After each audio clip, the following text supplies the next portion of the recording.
안녕하세요. 우리가 보통 교회에서 듣는 가르침들 있잖아요.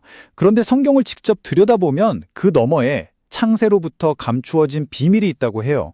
오늘은요, 사람의 해석이 아니라 성경 그 자체를 가지고 하나님께서 진짜 숨겨두신 뜻이 뭘까 한번 같이 파헤쳐 보려고 합니다. 우리는 보통 교회에서 배우는 게 성경의 전부라고 생각하기 쉽죠?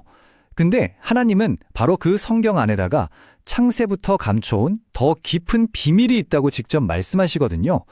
과연 그 비밀이라는 게 뭘까요?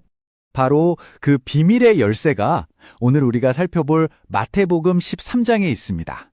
그래서 오늘은요, 잠시 우리가 알던 해석은 내려놓고 성경이 스스로 말하게끔 해서 하나님의 진짜 목적이 뭔지 한번 따라가 보겠습니다.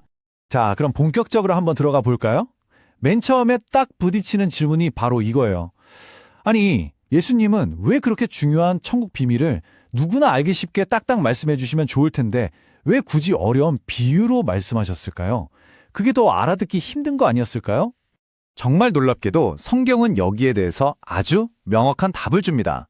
하나님께서 말씀하시길 비유는요, 모두를 위한 친절한 설명서가 아니었다는 거예요. 오히려 천국의 비밀을 알도록 허락된 사람과 그렇지 않은 사람을 딱 갈라놓는 일종의 신성한 필터 역할을 했다는 거죠. 이걸 보시면 그 의도가 정말 확 와닿으실 거예요. 하나님께서는요, 처음부터 청중을 의도적으로 둘로 나누셨던 겁니다. 한쪽은 천국의 비밀을 깨달을 자격이 있는 제자들, 그리고 다른 한쪽은 들어도 그 진짜 의미는 절대로 깨닫지 못할 무리들, 이렇게 말이죠. 그렇다면 그 허락된 자와 그렇지 않은 자는 대체 뭘로 나뉘는 걸까요? 바로 씨 뿌리는 자의 비유가 그 답을 보여줍니다. 이 비유를 보면요, 하나님의 말씀을 받는 우리 마음이 어떤 상태인지 그 네 가지 상태를 정말 놀라울 정도로 정확하게 그려내고 있어요. 첫 번째는 바로 길가밭입니다. 어떤 마음이냐면 말씀을 듣긴 듣는데 전혀 깨닫지를 못하는 거예요. 그래서 악한 영이 와서 그 씨앗을 그냥 휙 하고 빼앗아 가버리는 그런 상태를 말하는 거죠. 두 번째는 돌밭인데요.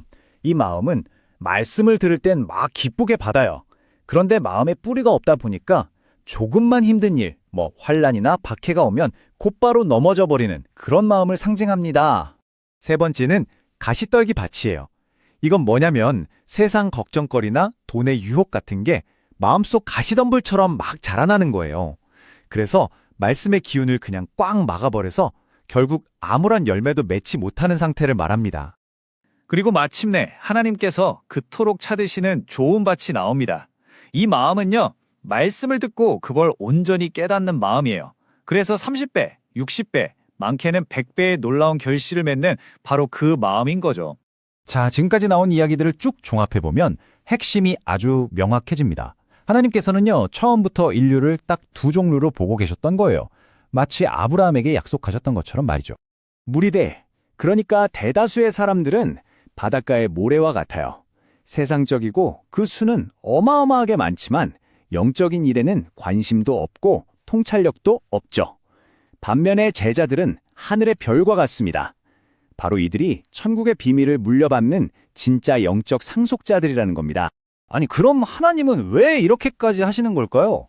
이 모든 것을 통해서 이루려는 하나님의 진짜 목적은 뭘까요? 이 거대한 천국 농사의 최종 목표는 대체 뭘까요? 드디어 천국의 비밀이 밝혀집니다. 하나님께서 이 모든 과정을 계획하신 진짜 이유는 바로 좋은 밭 같은 마음을 가진 사람들을 거둬들이기 위해서였어요. 그리고 그들을 모아서 당신의 참된 교회, 다시 말해 어린 양의 신부를 세우는 것, 이게 바로 최종 목표라는 겁니다. 그리고 이 100배라는 숫자가 그 잠재력을 정말 기가 막히게 보여주죠. 이게 그냥 단순히 많이 거뒀다라는 뜻이 아니에요. 하나님의 말씀을 온전히 받아들인 단 하나의 마음이 얼마나 어마어마한 결과를 낳을 수 있는지 하나님께서 찾으시는 결과물이 바로 이런 거라는 거죠. 자, 그러면 이 옛날 이야기가 오늘을 사는 우리에게 왜 중요할까요? 이건 그냥 과거의 기록이 아니거든요.